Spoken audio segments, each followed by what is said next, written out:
Y hoy estamos cubriendo Romanos, hoy parte 2, de las tinieblas a la luz.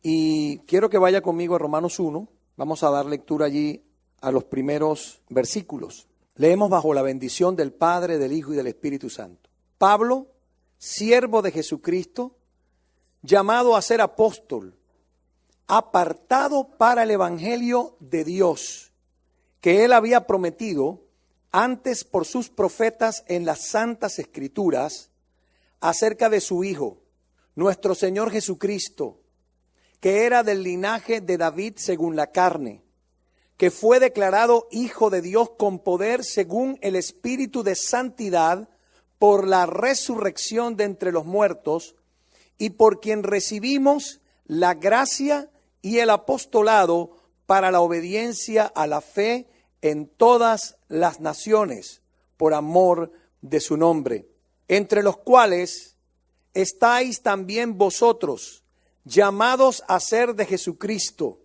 a todos los que estáis en Roma, amados de Dios, llamados a ser santos, gracia y paz a vosotros de Dios nuestro Padre y del Señor Jesucristo. Señor, te damos gracias por esta tu palabra. Te pedimos que en esta preciosa hora tú hables a nuestros corazones y que podamos sacar la enseñanza que tú tienes para nuestras vidas y que, como hemos declarado, Señor, en el tema, hemos hablado de Romanos hoy, cómo esta escritura, cómo esta carta puede de alguna manera a nosotros que estamos en este tiempo que nos ha alcanzado el fin de los siglos, poder aplicar la enseñanza que tú tienes para nosotros en esta tu palabra.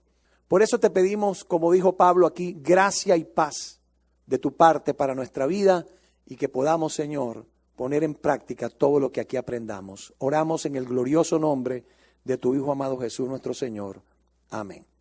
La semana pasada hablé un poco acerca del autor de la carta y hoy quiero que vayamos un poquito más en tema y vamos a hablar del propósito de la carta a los romanos.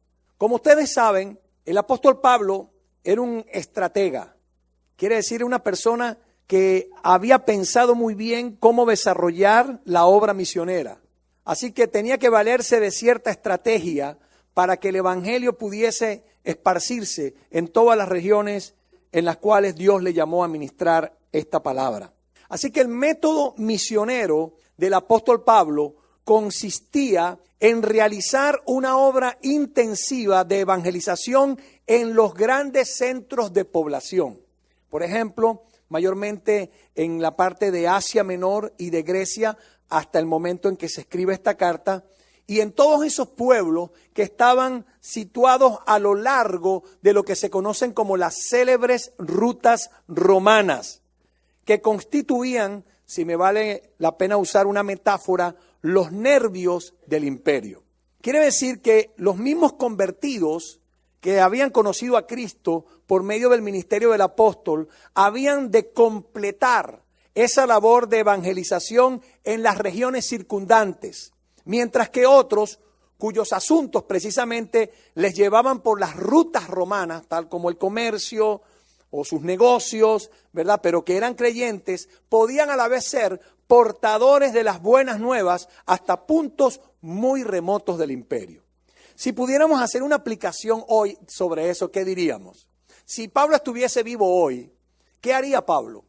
Me imagino que él buscaría precisamente, si está aquí en los Estados Unidos, trataría de buscar aquellas ciudades que tienen una influencia importante en el país. Yo estoy seguro que Orlando estaría en la lista. ¿Por qué? Porque Orlando es una ciudad estratégica. Es una ciudad donde vienen personas de todas partes del mundo a visitar al gran mundo de Disney, ¿verdad que sí?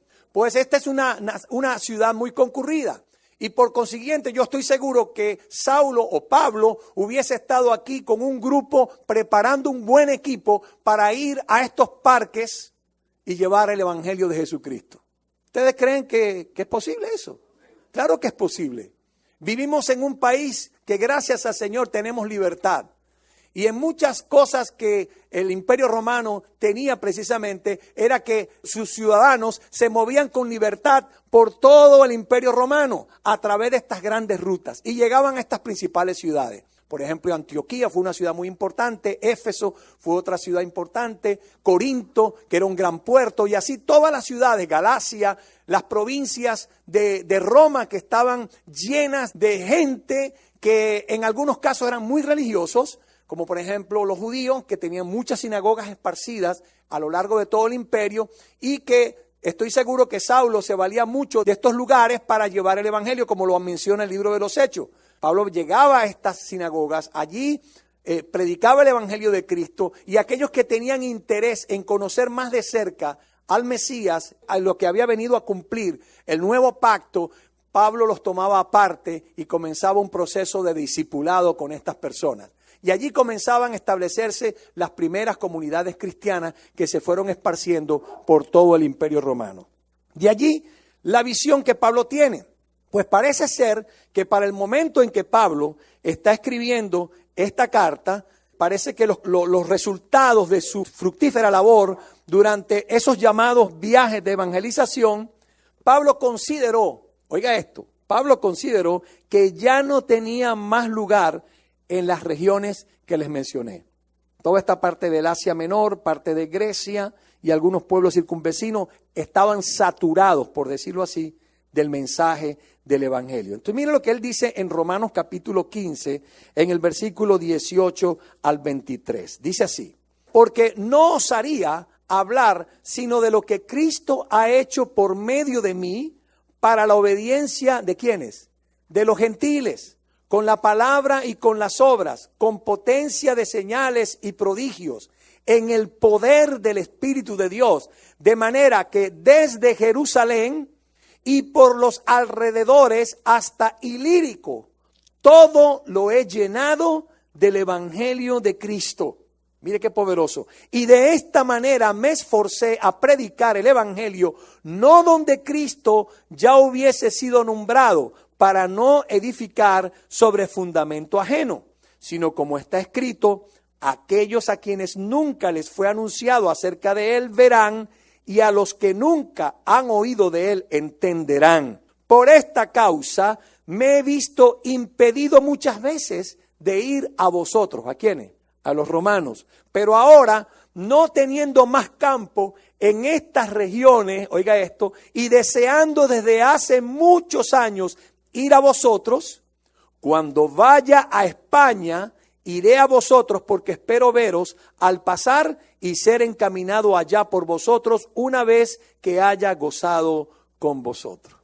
Entonces, note bien, Pablo está llegando a un punto en que la obra se ha extendido a tal extremo de que él ya está buscando ahora otros horizontes de llevar el evangelio de Cristo, y ha pensado en un lugar específico, España. Así que voy a ir a España también. Aquí he llenado el evangelio, toda esta región, ahora me voy a mover hacia la parte occidental de este imperio. Y vamos a llevar el evangelio hasta esas regiones. Y como en el camino me queda Roma, pues qué mejor que visitarles a ustedes, los creyentes en Roma.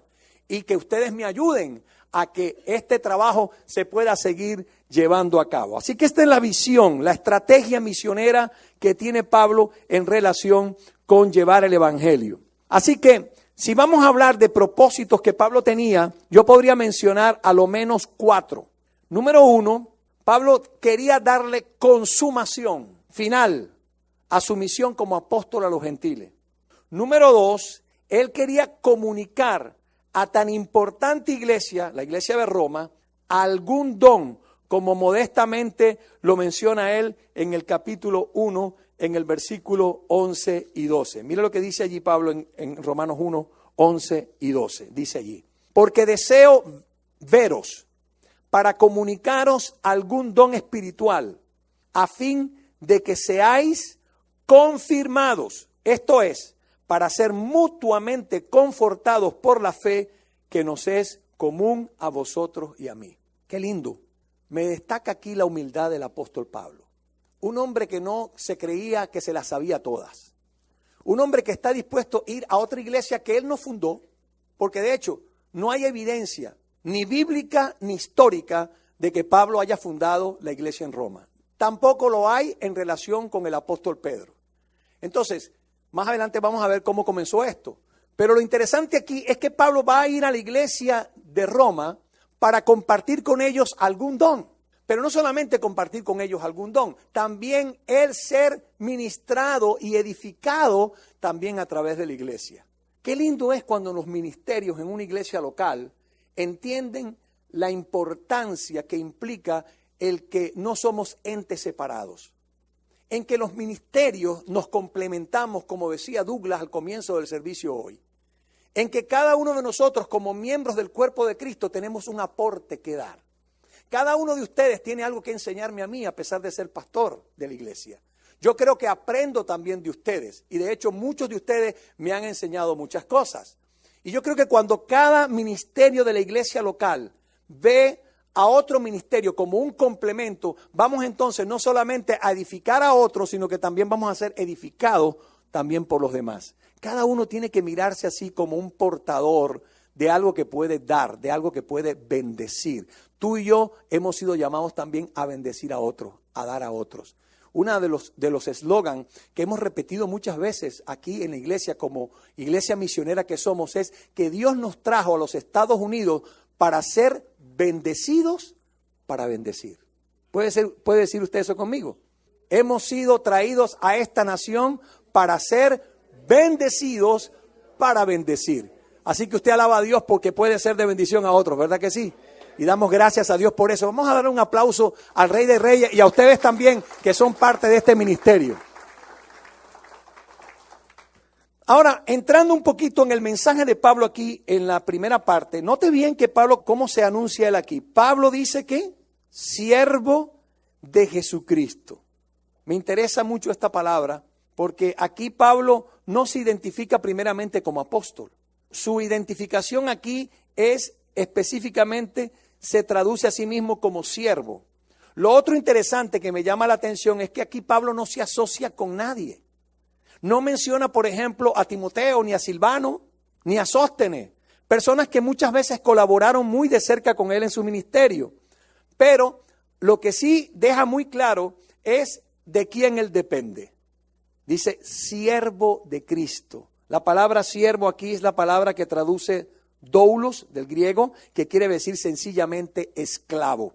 Así que Pablo se llama a sí mismo esclavo de Cristo y utiliza bien, muy interesante y con mucha intención el título de Jesús, el título de Mesías, el ungido, el Cristo, que señala precisamente las funciones de Jesús como Señor, seguido en este contexto por el nombre Jesús, que quiere decir quien salva al pueblo de los pecados. Ahora, vale la pena mencionar que ser el doulos o el esclavo de Cristo que nos compró con su sangre debe ser algo que nosotros tenemos que tener en cuenta también como creyentes. Y le voy a decir por qué. Porque eso debe ser el ideal de cada uno de nosotros. Cada uno de nosotros somos llamados a ser esclavos de Cristo, sin reservas mentales. ¿Por qué? Porque muchas veces esto queda a menudo sin su debido cumplimiento. ¿Por qué? En la práctica, porque el yo aún quiere controlar nuestros deseos y nuestros hechos. Y Pablo aprecia precisamente una realización tan completa que pudo decir, para mí el vivir es Cristo y el morir es ganancia. Para que Pablo pudiera llegar a decir estas palabras, es porque Pablo estaba plenamente convencido de quién servía. También dice aquí, llamado a ser apóstol. En los escritos tardíos, no los más recientes, sino los tardíos, no aparece la expresión hacer. Simplemente aparece llamado apóstol. Es muy importante, porque Pablo no fue llamado a ser apóstol. Pablo era apóstol. Y por ser apóstol había sido apartado para el evangelio de Dios. Pablo no pudo llamarse apóstol en el sentido de ser testigo del ministerio, ni de la pasión, de Cristo, ni de su resurrección, que era el privilegio exclusivo de ¿quiénes? De los 12 apóstoles. Muy bien. Solo aquí podemos recordar que el llamamiento de Saulo fue un llamamiento al apostolado en el sentido especial de la palabra, coincidió, oiga bien esto, con su conversión, porque Dios confirma por múltiples manifestaciones posteriores que este era su esclavo, que este era su siervo, que era su vaso de elección para fines muy importantes. Así que fue un llamado directo de parte del Señor. Así que los 12 y Pablo eran apóstoles en el sentido de que todos ellos habían sido comisionados directamente de parte del Señor como misioneros, como personas que iban a llevar el evangelio, que iban a fundar iglesias y que iban a ser llamados para recibir y transmitir, oiga esto, muy importante, las verdades de la nueva dispensación, del nuevo pacto, cuya expresión en los evangelios y en las epístolas viene a suplementar, oiga bien esto, lo que estoy diciendo, palabras clave, vienen a suplementar la escritura del Antiguo Testamento o la revelación del Antiguo Testamento. ¿Por qué? Porque eso se constituye como un todo. La fe que una vez fue entregada para siempre a los santos, como dijo Judas en su epístola en el versículo 3. Ahora, note bien, Pablo es separado para el evangelio. ¿Qué quiere decir esto? Algunos piensan que él aludió al nombre de fariseo, el cual es el estar separado. Eso significa fariseo, una persona que estaba separada para la Torá. Cuando él era un fariseo, él fue separado para la Torá y ahora siendo cristiano, él fue separado, oiga bien, para el evangelio de Dios. Aquí él lo aclara, él dice, fui separado, apartado para el evangelio de Dios. Él lo quería dejar muy clarito, hermano. Y más en el contexto en que él estaba escribiendo, lleno de judaizantes que querían obligar a los creyentes gentiles a circuncidarse y a guardar toda la ley. Así que por el evangelio, ¿qué entendemos? Por el evangelio entendemos que se habla de no solo el anuncio o una noticia, sino que va mucho más que eso. Va a un reconocimiento de una verdad que está siendo revelada. El anuncio de que el pecador, oiga esto, puede ser perdonado y recibir vida eterna si se arrepiente y cree en el Salvador Jesús, el Mesías. Muy importante esto. Y también el contenido que el evangelio tiene en cuanto a las verdades reveladas que se asocian con la obra de Cristo, que incluye, oiga esto, que incluye hasta la necesidad del juicio para los empedernidos, para aquellos que se resisten a la gracia, para aquellos que rechazan la verdad de Dios, como dice en Romanos capítulo 2, versículo 16, en el día en que Dios juzgará por Jesucristo los secretos de los hombres, conforme a ¿qué? A mi evangelio. O sea que el juicio también está incluido como parte del evangelio que tenemos que compartir. Porque hoy en día se nos habla de un evangelio muy diferente. Un evangelio donde todo es prosperidad. Un evangelio donde todo es bueno. Un evangelio donde pare de sufrir. Un evangelio donde toda la gente está llamada a vivir chévere, cómodamente. No, hermano. El evangelio implica mucho más que eso. El evangelio implica que tú vas a reconocer que solamente a través de Cristo es la única manera de que tú puedes ser reconciliado con Dios. De que no hay atajos, de que no hay otros caminos. Se trata de un solo camino que se llama Jesús, el Hijo de Dios, que es el único por medio del cual podemos llegar a Dios. No hay otro. Y además de eso, también incluye el mensaje del evangelio de que si tú o cualquier persona rechaza abiertamente este mensaje, se está exponiendo al juicio y a la ira de Dios. Que eso quede bien claro, porque hoy nadie quiere hablar del pecado, mucha gente no quiere hablar de la ira de Dios, del justo juicio de Dios que se avecina. La gente le huye a este mensaje, pero aquí predicamos el evangelio completo, ¿ok? Que quede claro. Y es el evangelio no de Pablo, ni de Pedro, ni de Lucas, ni de Juan. Aquí él lo denomina el Evangelio de Dios. Otras cartas del Nuevo Testamento se van a enfocar luego en los retos de la iglesia, en sus problemas. Pero Romanos aquí se va a enfocar más en Dios. Óigame bien, esta carta, su principal enfoque es Dios. Diga conmigo, Romanos, su principal enfoque está en Dios. Así que Dios es la palabra más importante de esta epístola. Romano es un libro acerca de Dios, hermanos. Ningún tema es tratado como en la manera frecuentemente con la que se trata el tema sobre Dios. Todo lo que Pablo toca en esta carta está relacionado directamente con Dios. Así que en nuestra preocupación por entender lo que el apóstol está diciendo sobre la justicia, la justificación y todos los temas similares que aparecen aquí, no debemos dejar de ver su tremenda concentración en Dios. Escuche esto. La palabra Dios ocurre 153 veces en este libro. Un promedio de una palabra de cada 46. Esto es más frecuente que cualquier otro libro del Nuevo Testamento. En comparación, por ejemplo, usted puede notar que la frecuencia de otras palabras utilizadas en Romanos, por ejemplo, ley se utiliza 72 veces. Ungido, Cristo, 65. Pecado, 48. Señor, 43 y fe, 40. Pero Dios se menciona ¿cuántas veces dije? 153 veces. Así que el tema central aquí, ¿quién es? Dios. Vamos a conocer a través de esta epístola, vamos a conocer más de cerca a nuestro Dios, hermano. Dice que Él había prometido antes por sus profetas. Este evangelio no es algo nuevo, hermanos. No es una invención inteligente del ser humano. El mundo de Pablo era muy parecido al nuestro, donde las personas gustaban de nuevas enseñanzas y doctrinas. No obstante, Pablo no trajo nada nuevo, hermanos, sino algo muy, pero muy antiguo en el plan de Dios, el plan de redención. Y esto tiene que ver con toda la revelación, desde Génesis hasta Apocalipsis, que nos revela principalmente ¿a quién? Al Señor Jesucristo.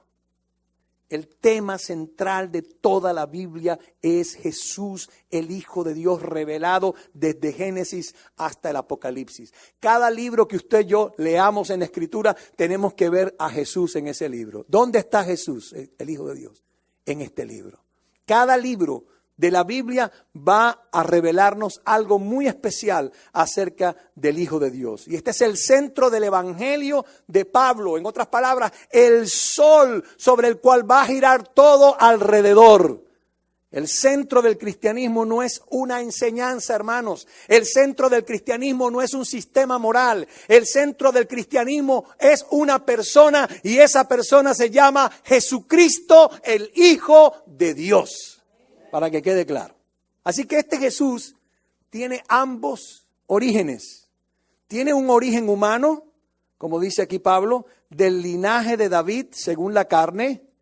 Y también tiene una existencia eterna desde antes de la fundación del mundo. Sus salidas son desde la eternidad y hasta la eternidad.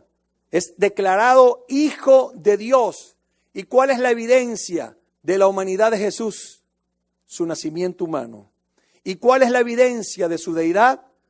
Su resurrección de entre los muertos. Así que la resurrección de Jesús muestra, oiga bien esto, su poder divino, debido a que Él se levantó con su propio poder. Así lo profetizó en Juan 2:19. En Juan 2:19 está escrito: destruid este templo y en 3 días, ¿qué dice? Lo levantaré. ¿Quién lo va a levantar? Él mismo, porque Él es Dios. Él tiene poder sobre la muerte. Aleluya. Tiene poder sobre la vida, tiene poder sobre la muerte, tiene poder sobre todas las cosas. Todas las cosas fueron creadas por medio de Él y para Él. Nuestro Señor Jesucristo, dice Pablo. Así que esto significa más para el apóstol que haya llamado a Jesús Señor. Y lo voy a aclarar un poquito más, porque esta forma no podría ser más que una forma cortés de dirigirse a alguien como señor Pedro, señor Miguel. Podría ser utilizado, como es utilizado aquí, para dirigirse a la deidad al cual uno adora. Aunque el verdadero significado detrás de la palabra es su uso de la traducción griega del Antiguo Testamento para referirse al nombre divino. Todas las veces que la Septuaginta trató de hablar del Yahweh, del Yahvé, que aparece en el Antiguo Testamento, está usando una palabra griega equivalente a Señor, a Kurios, como lo registra la Septuaginta en la traducción del hebreo al griego. Así que los cristianos judíos que utilizaban esto como su Biblia estaban familiarizados con el término como una equivalencia directa al Yahweh del Antiguo Testamento. ¡Aleluya! Porque hoy en día están por allí tratando de negar la divinidad de Jesús. Aún aquellos que se dicen judíos mesiánicos, hay una corriente judía mesiánica que está negando la deidad de Jesús. Y hay que tener cuidado con eso. Aquí dice claramente, y por quien recibimos la gracia y el apostolado con un propósito para la obediencia de la fe, a la obediencia a la fe. Gloria a Dios, dice el versículo 5. Y por quien recibimos la gracia y el apostolado para la obediencia a la fe. Así que el evangelio de Pablo va a impactar vidas individuales. No es una filosofía o una teoría. De hecho, Pablo escribe en Colosenses 2:8. Mirad que nadie os engañe por medio de filosofías y huecas sutilezas, según las tradiciones de los hombres, conforme a los rudimentos del mundo y no según Cristo. Tenemos que tener cuidado, porque hay muchas filosofías por allí, hablándonos de Dios incluso, pero son filosofías erróneas. Tenemos que tener cuidado con estas filosofías. Nosotros estamos siendo guiados directamente por la palabra de Dios. Nos ha dejado una revelación muy clara. No es teoría, no es filosofía. Son buenas nuevas que cambian vidas. Aleluya. Esa es la característica del evangelio. El evangelio les dio a Pablo y a la iglesia, les dio gracia y apostolado.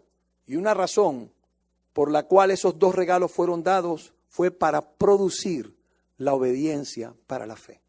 Sin gracia y sin el apostolado no podemos funcionar, hermano. Ahora, le tengo buenas noticias, iglesia. Tú y yo hemos sido llamados al mismo apostolado. Esta iglesia está llena de apóstoles, pero no de los apóstoles modernos que se llaman hoy en día, que de hecho yo creo que soy de los pocos pastores que quedan en Orlando porque ya todos se hicieron apóstoles. Sí. No, y algunos que se están haciendo ahora arcángeles. Sí. Hay una nueva onda por allí de arcángeles. Y entonces ahora quieren pasar a otra categoría más arriba que se llaman querubines. Los querubines. Mire, hermano, esto es una distorsión. Todos nosotros somos llamados al apostolado porque todos hemos sido ¿qué? Comisionados. Todos hemos sido enviados. ¿A dónde? A las naciones. ¿A qué? A predicar el mismo evangelio que predicó Pablo, que predicó Pedro, que predicaron todos ellos. Nosotros somos privilegiados en ser participantes de este ministerio.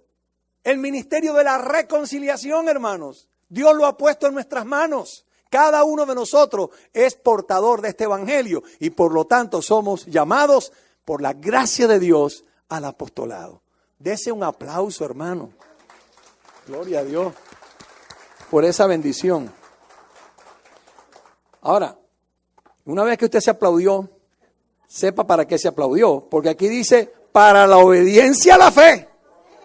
Que nos quede claro que ahora tenemos que vivir esto, no solamente hablarlo, porque hay mucha gente que anda por allí hablando del evangelio, pero nada que predican el evangelio, con su vida, con su testimonio.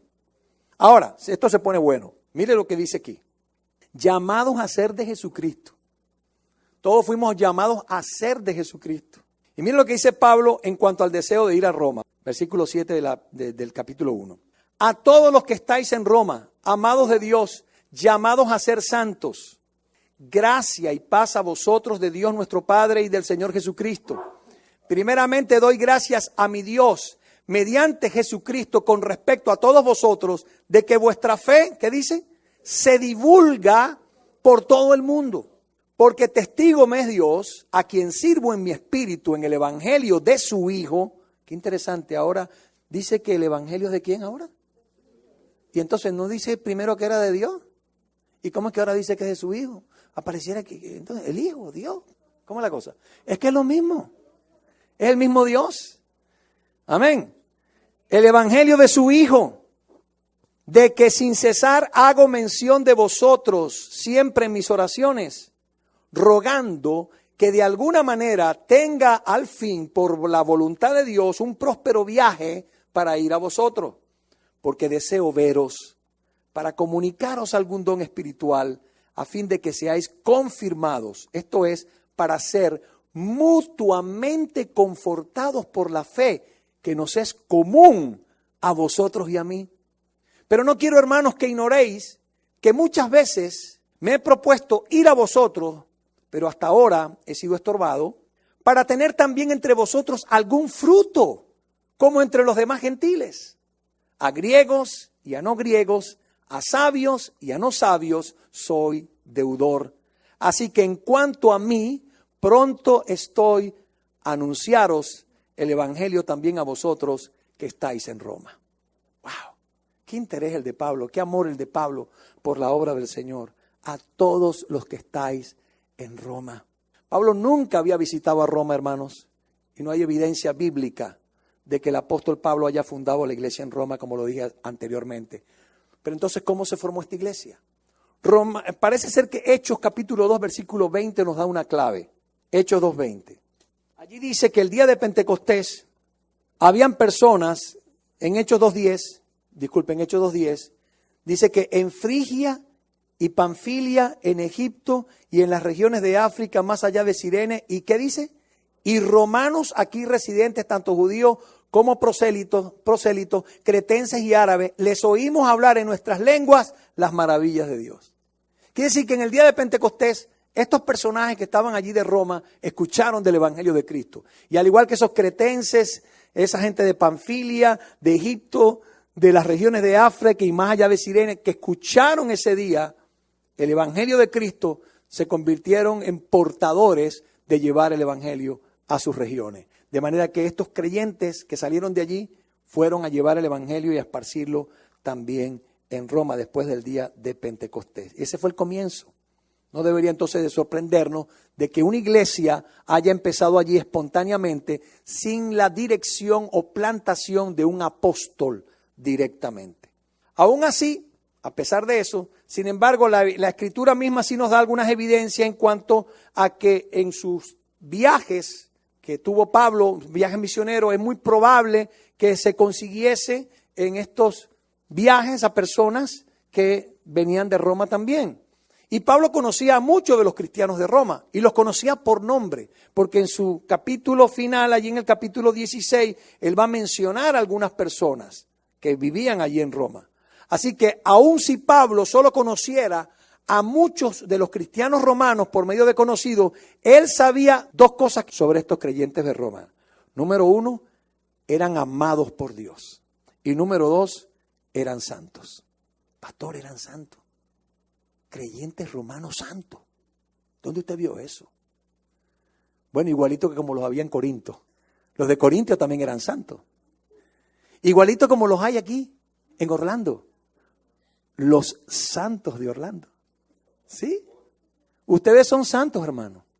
Cada uno de los que está aquí sentado en esta silla es un santo de Dios. No un santurrón, un santo. Así que gózate, siervo, porque eres un santo de Dios. Amén. Aleluya. Cada uno de nosotros somos santos. Dígale al que está al lado. Eres un santo. Eres una santa. Amén. Lo que pasa es que para nosotros esa palabra santo nos suena tan grande, ¿verdad? Tan alta, ¿verdad? Imagínate, Angley, que Edgar te diga a ti que tú eres santa.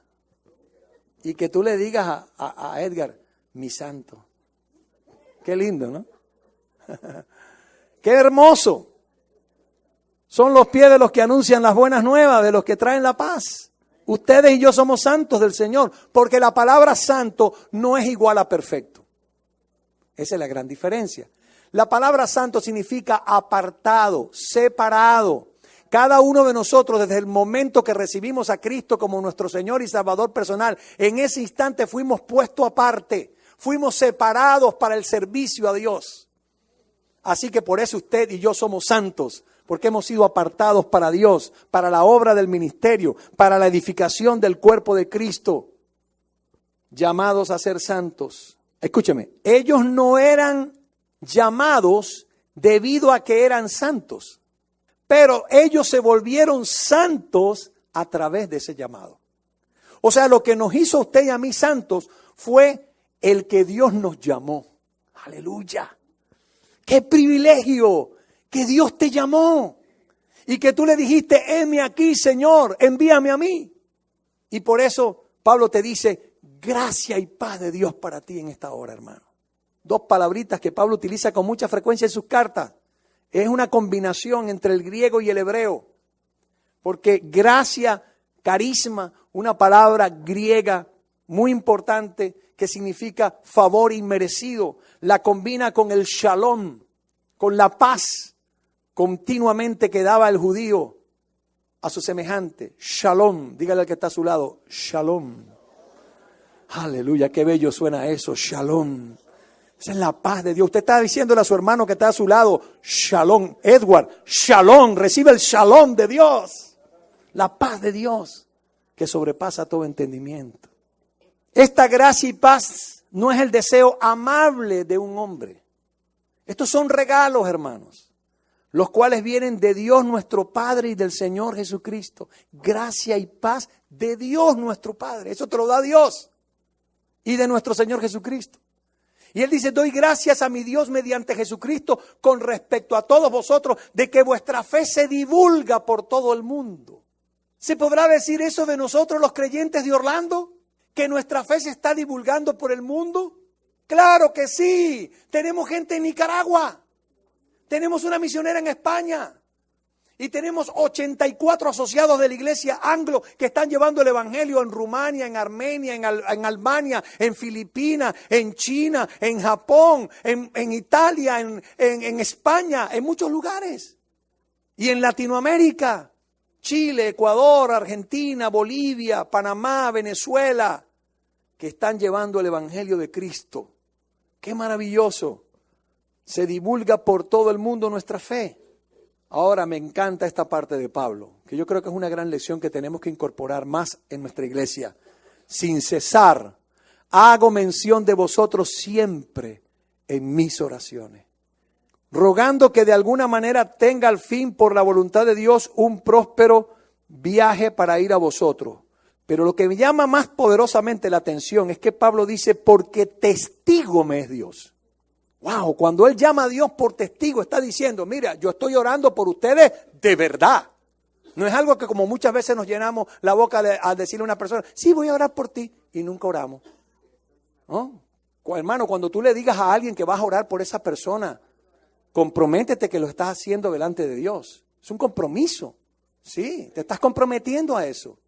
Así que es preferible que no le digas que vas a orar si no vas a orar. Pero a veces usamos eso como para salir del paso. Como para no decirle que me caes mal. Sí, porque por eso lo disfrazamos a veces. Voy a orar por ti. ¿Cómo quisiera mandártelo ya, Señor, de una vez? ¿Qué tipo de oración? Pero a veces ese tipo de oración es la que estamos haciendo, porque no hay amor en nuestro corazón. Dios nos ha llamado, hermanos, a comprometernos a orar los unos por los otros de verdad, de verdad. Amén. ¿Cuántos están orando por su pastor? No levante la mano rápido. Mire, qué poquito, ¿ves? Yo sabía que eso iba a pasar. Ahora, ¿cuánto se animarían por las palabras del apóstol Pablo a que oremos un poquito más los unos por los otros? Por lo menos animémonos. ¿Sí? ¿Cuántos se animarían por lo menos? Animarse por lo menos. Gloria a Dios, vamos a animarnos. Amén. Para eso estamos aquí comunicando la palabra, para traer aliento, ánimo.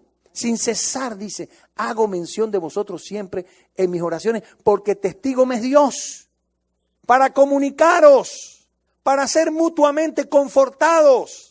Qué lindo cuando tenemos eso en mente. Qué importante, hermanos, hermanas, escuchen mi iglesia, la comunicación, para comunicaros.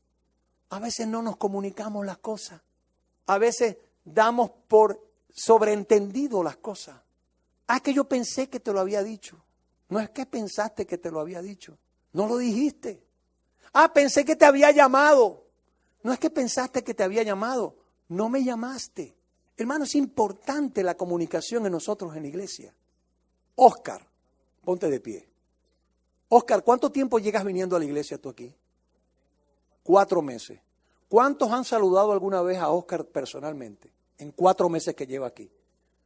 Ok, ahora seamos sinceros, ¿cuántos no lo han saludado hasta este día? También hay un buen grupo. Hermano, pero tenemos que saludar, tenemos que comunicarnos. Dios nos manda eso. No podemos vivir vidas aisladas. La iglesia es comunidad, hermanos. Es pueblo, es familia, somos familia. Aleluya. ¿Cuál es tu nombre, hermano? David. ¿Sabían ustedes que David es de Colombia y es de Cali? ¿Cuántos sabían que David? Ahora, ¿cuántos no sabían que David era de Cali? No lo sabían, ¿verdad? Porque nunca se lo preguntaron. ¿Cuánto tiempo llegas viniendo aquí, David?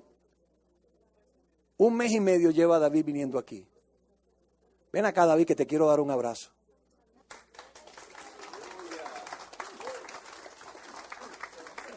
Recibe un abrazo del Padre, hermano. Te amo mucho. Dios te bendiga, hermano. Qué bueno que viniste. Estaba pensando en ti estos días. Que no te había visto. Yo también preocupado. Sí. Gloria a Dios. Hermano, y ya yo llevaba, qué bueno, gloria a Dios. Yo llevaba 2 domingos que no veía a David, estaba preocupado. Pero no tenía su teléfono. David, hoy me dejas tu teléfono, ¿ok? El número, perdón. Sí, gracias, hermano. De verdad, hermano. ¿Cómo le voy a pedir el iPhone último 10? Que lo dé. El 11, va por el 11 ya la cosa. ¿Ah? Mire, hermano. Comunicaros. ¿Para qué? Para ser mutuamente confortados. Yo te voy a decir una cosa. Déjeme decirle y le digo con todo mi corazón.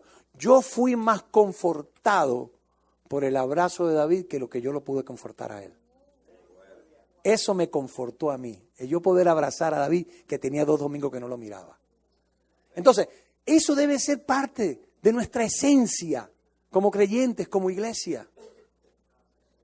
Y ya vamos a concluir por hoy. Ahora, Pablo dice aquí, me he propuesto ir a vosotros, pero hasta ahora he sido, ¿qué? Estorbado. A veces vamos a encontrar oposición. Dígale al que está a su lado, la oposición es parte del paquete.